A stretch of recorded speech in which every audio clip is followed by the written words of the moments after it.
Hare Krishna, Namaste. Chapter 14 is entitled as Guṇatraya Vibhāga Yoga, Sloka 24 and 25, Part 2. Sama-duḥkha-sukhaḥ sva-sthaḥ, sama-loṣṭāśma-kāñcanaḥ, tulya-priyāpriyo dhīras, tulya-nindātma-saṁstutiḥ, mānāpamānayos tulyo mitrāri-pakṣayoḥ, sarvārambha-parityāgī, guṇātītaḥ ucyate. One who is situated in the self and regards alike happiness and distress, who looks upon a lump of earth, a stone, and a piece of gold with an equal eye, who is equal toward the desirable and the undesirable, who is steady, situated equally well in praise and blame, honor and dishonor, who treats alike both friend and enemy, and who has renounced all material activities. Such a person is said to have transcended the modes of nature. Here we are learning the characteristics of a person who has transcended the modes of nature, sattva, rajas and tamas. Let's learn more on the characteristic that's been mentioned here. Sama-duḥkha-sukhaḥ. Sama is equal, dukkha sorrow, sukha happiness. So he sees happiness and sorrow equally. Whether what takes place in one's life is joyous event or a sorrowful occurrence, his mind remains in the same state. That is to say, these dualities, namely happiness, sorrow and happiness, which keeps coming and going, do not affect him at all. For him, seeing the Atma is real happiness. The worldly happiness is actually sorrow for him, which is quite opposite to general people.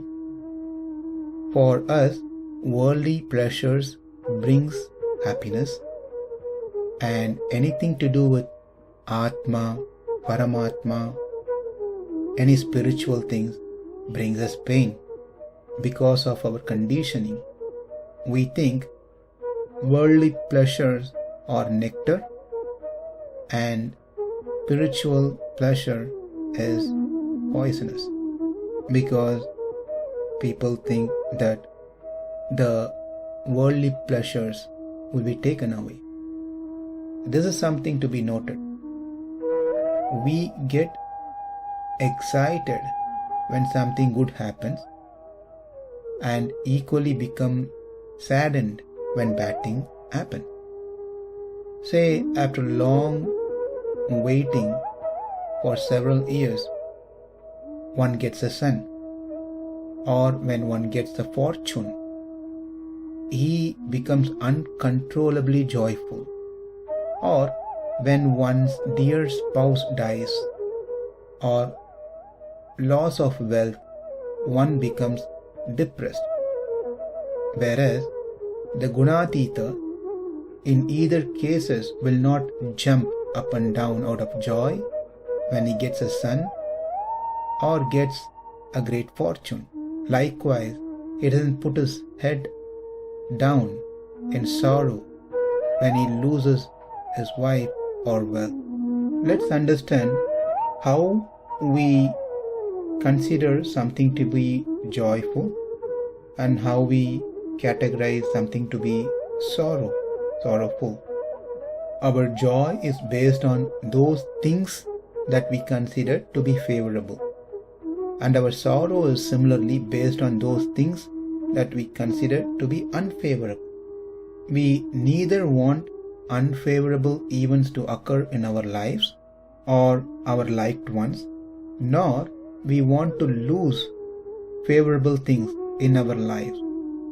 Either case will create miseries, sorrow. Likewise, we want favorable things occur and unfavorable things to disappear to keep us joyful. This is how generally people base their happiness and sadness. But for one who is guṇātītaḥ, a person who has transcended the three modes, he will not be impacted either by sukha or dukkha, because there is nothing as favorable or unfavorable for him, since he treats everything equal. For him, joy or sorrow is one and the same. We can see this in Ramayana. The previous day, Rama was told that he is going to become the king, and the next day he was told no kingdom. But Rama in both cases did not react. He was not joyful when he heard he is going to become a king. He was not sorrow when he was told to go to the forest. In fact, it is said his face became more blossomed when he was told no kingdom and needs to go to the forest. How could he be like that?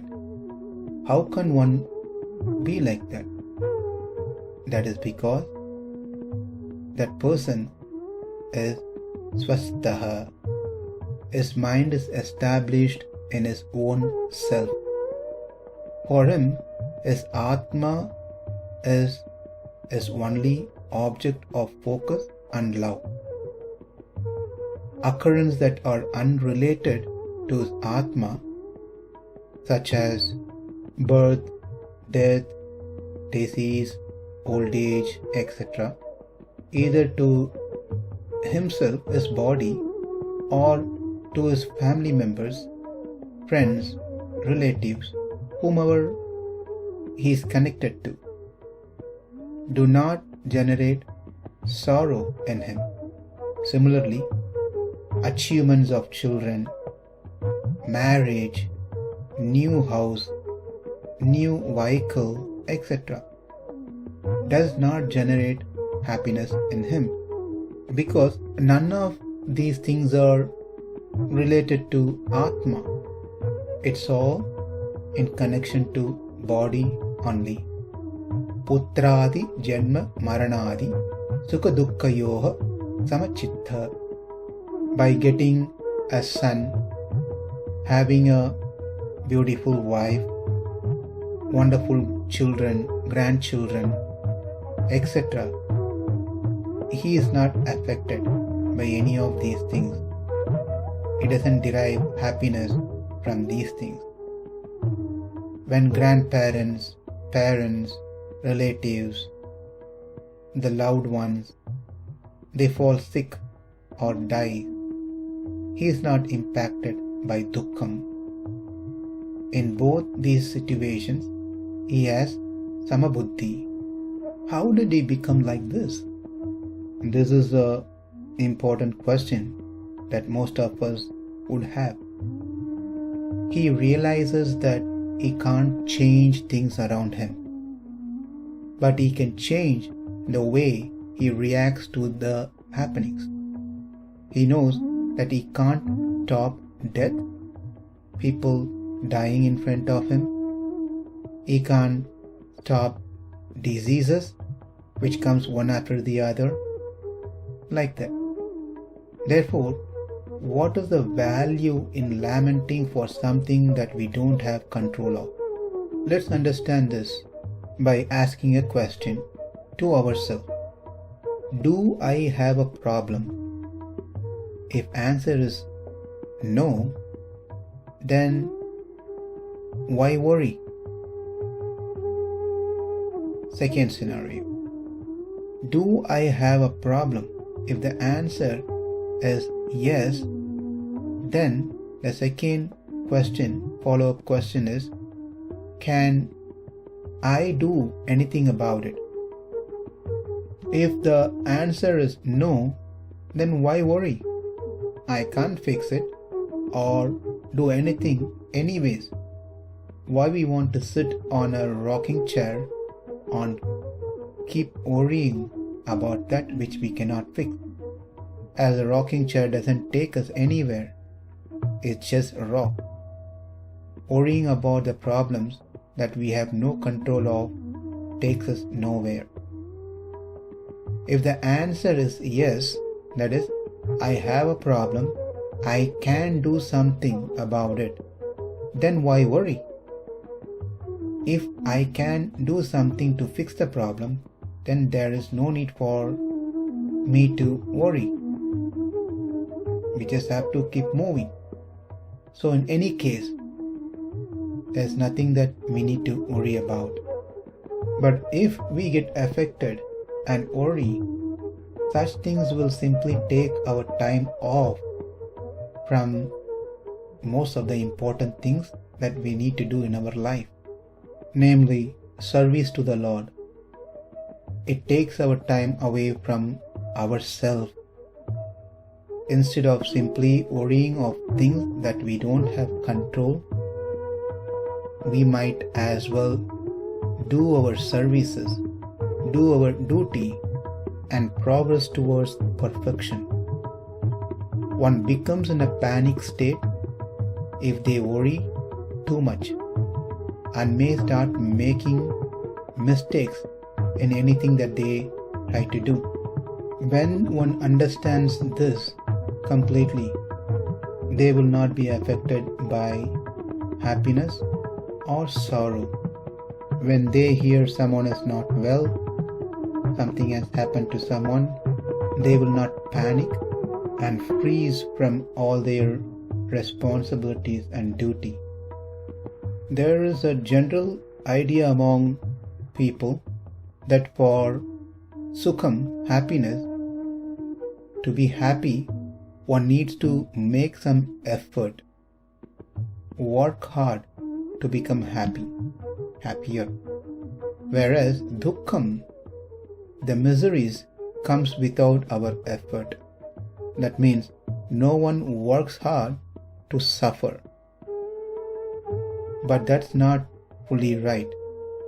For both sukham and dukkham, they both comes by itself without our effort. Sukham and dukkham will happen by itself. Considering this person who is transcended the mode will see both sorrow and happiness equally. Not only sees happiness and distress equally, but also looks upon lump of earth, stone and piece of gold with an equal eye. Let's learn that in our next session. Namaste. Hare Krishna.